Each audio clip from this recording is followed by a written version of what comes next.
Well, hello there, Canberra Cathys and others looking for a slap to befit 40 years since Kate Bush's Wuthering Heights masterpiece was released. Today's look is going to be the full bush, so I'm going to do eyes, cheeks and lips for this video. If you just want a pop of colour, so a swipe of green over your eyes, a bit of red on your cheeks or some terracotta on your lips, I'll pop a link in the description below which will take you through to my blog. There'll be a series of other photographic tutorials there showing you what you can achieve with other products that I found wandering around Belcon and Westfield. That's what we've got to work with here, people. With my face today, I've already got primer, liquid foundation in a long-lasting formulation and powder on to save you the boredom of watching somebody pat that stuff onto their face. Pretty sure Cathy didn't have access to a full makeup kit when she was wandering the moors, so we don't really need that for today's video. If you're not into foundation or don't want to wear a heavy base, that's absolutely fine as well. What I will suggest though is if you're going to be applying eye makeup for this look, because the green colours that we're using in all of the iterations that I've put together are not the most natural eye colours, I would suggest that you pop something on underneath them to just give you a bit of a longer lasting finish. So if you've got an eye primer, that's great. If not, I'm going in with this one here today, the Designer Brands Liquid Concealer. Any liquid concealer formulation will do fine. Make sure you get one that's, the simpler the better. Nothing that's got shimmer or illuminating stuff in it. Just your bog standard formulation. So we're just going to slap that onto the eyes to start off with. I'm going to start at the eyes and work my way down because the terracotta lip formulation is not going to be the most friendly to work around, I don't think. And nobody really wants it smeared all over their face, really. Look at that. That's already, I'm already messing it up because I've got chunks on my eyelids. But anyway, hopefully you get the idea. Just smudge it across your eye, your whole eye socket, so that you've got something for those colours to stick to. Now, onto the shadows. I've got 3 shadows today. So I've got a sort of shimmery white colour, which is broken because most things in my makeup kit are. And I've got a brightish kind of green colour. And I've also got a smoky green colour. So we're going to start with the white formulation. This is a frost finish, so anything that you can find that's got shimmer in it is going to work well for this. The 1970s were a different time when it comes to makeup. I quite like a frost formulation myself anyway, so we'll start just building that across the entire eye socket, including the inside of your eye, across the lid and up to your brow bone on both eyes, because you want to get some degree of symmetry going on, don't you, really? Across, across, across.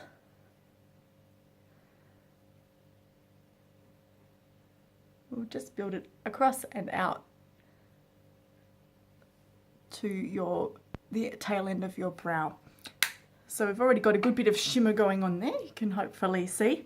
Onto the next colour, we're going to use that mid-toned or brightish mid-toned green colour that we've got there. Again, this is a kind of shimmery finish, so if you can find one of those, that'd be pretty good. I'll put in the description below the products that I'm using, but as I said, it's the idea that's important more than the actual colour tones. Now with this one, you'll see I've loaded up the brush on one side and I'm just putting it above the crease of my eye so that it's really going to be seen when I'm pulling those amazing moves that have been choreographed for you all. On both sides again, swiping backwards and forwards just to build the colour up. And don't be afraid. I mean, we've already gone, like I said, it's a full bush look. We've already gone in with a green colour, so there's no subtlety that's required here. The more of this that you can get on your face, the better, really, isn't it? So just build that up and across.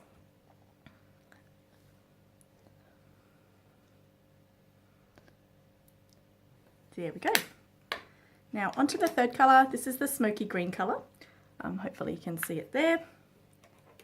And I'm just going to take that onto an angle brush, if you've got one, a sort of fluffy angle brush, and go onto the outer third of my eyelid and building it up into the natural crease of my eye. So this is going to start helping with the smoky look that Kate is rocking in the Wuthering Heights film clip.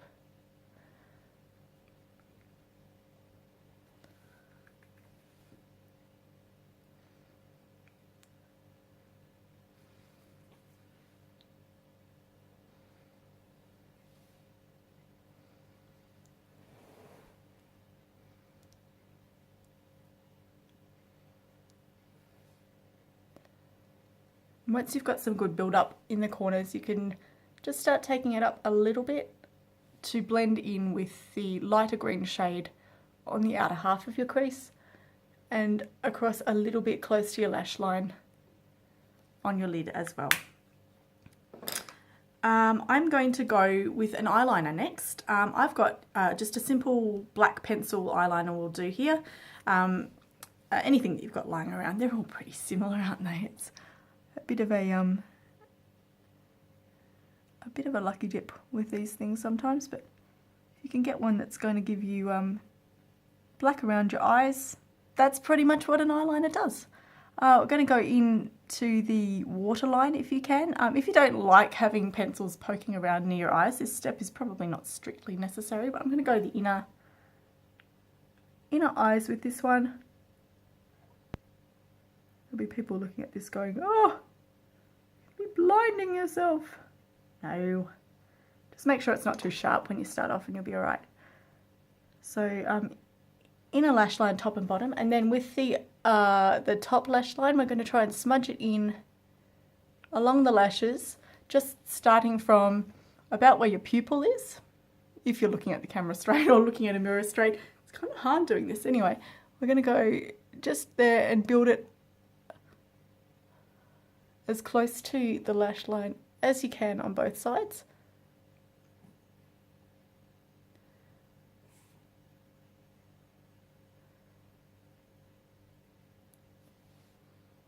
There we go.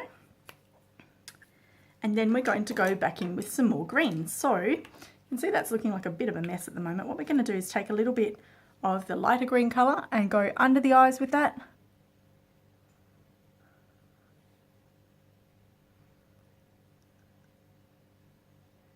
If you have a pointier brush, that would probably be helpful in this case. I'm just grabbing what I've got on the table underneath the camera, so that's what I've got to work with. And then on the top lash line, we're going to go back in with the angled brush that we had before with the darker green colour, and just over the top of that liner again, just smudging it into your lashes as much as you can to give that sort of smoldery finish. And we're just going to finish off with a couple of coats of mascara, which I don't have with me here on this table because obviously I have planned ahead with this look. Whatever formulation works for you, I'm not going to tell you to go and use something that you're not familiar with, but a couple of coats of mascara and you should be right for the lashes. Now onto the cheeks. As I said, we're working our way down with this one. Nothing was subtle in the 70s. We're not going to go with a nude toned blush. We're not going to go with contouring powder. We're not going to go with an illuminating formula. We're going to go with this, which is as bright a red as I could find in my makeup kit. This one's from NARS. Don't go and purchase this. This is probably about 10 years old because it's, you know, obviously a very usable colour. NYX or NYX make a colour called Crimson, which you can get at Target and Priceline. It's very similar and it costs 10 bucks. So if you want to go and get that one, that'll do pretty much the same job. This one is really pigmented, so you've got to be pretty careful. There's not going to be any subtlety in terms of blending this into the apples of your cheeks or other things that you might see in more modern day beauty tutorials. I'm just going to go with the old suck on a lemon face and get this up onto my cheekbone. So I've loaded up my brush. I'm just going to tap it off a little bit and swipe it up and out. Again on both sides. I wanted to look vaguely similar.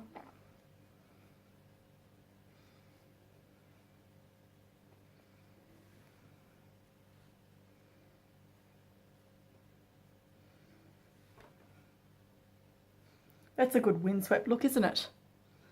One step before frostbite. So there we have it for the cheeks. That's very simple. That's probably the simplest thing you want to do. So if you're looking for just a little bit of the bush for this one, go with the cheeks. That took, you know, 20 seconds. Really great. Now onto the lips. I'm going to use some products that I found from Rimmel for the lips. This is an Exaggerate full, what is it called? Full colour lip liner in Call Me Crazy. And they did, didn't they? They just didn't understand. So this is kind of a crayon-y formula. To save you the boredom of watching me do it, just presume that I'm going to go around the outsides of my lips and also do, you know, the tops, obviously, and across the lips. This step's kind of optional, but this formulation is quite crayony, and so you're going to get really good lasting power if you put this additional step in. If not, you might want to just go straight to the lipstick. This one here is, you know, the color match for the liner down there. It's also Call Me Crazy. It doesn't last as long without the liner, but it is a pretty good color, as you can see there. I've kind of, look at that, I'm color matching to my t-shirt as well. So we're just going to build that across the lips.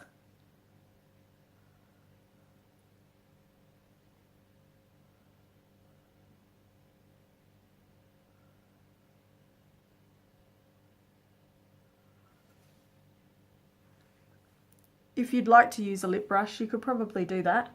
But I'm more of the school of slapping on performance makeup in a tent before you go on stage. So the tube is fine for me, and I'll just use my fingers to clean up anything around the outside.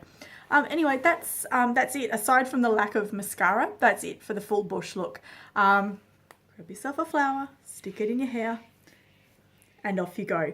As I said, there'll be a link in the description below to take you through to my blog, which will have some other looks using other products, varying from a full bush through to a little bit of bush, to cover everybody. Have a great day dancing, and we'll see you next time.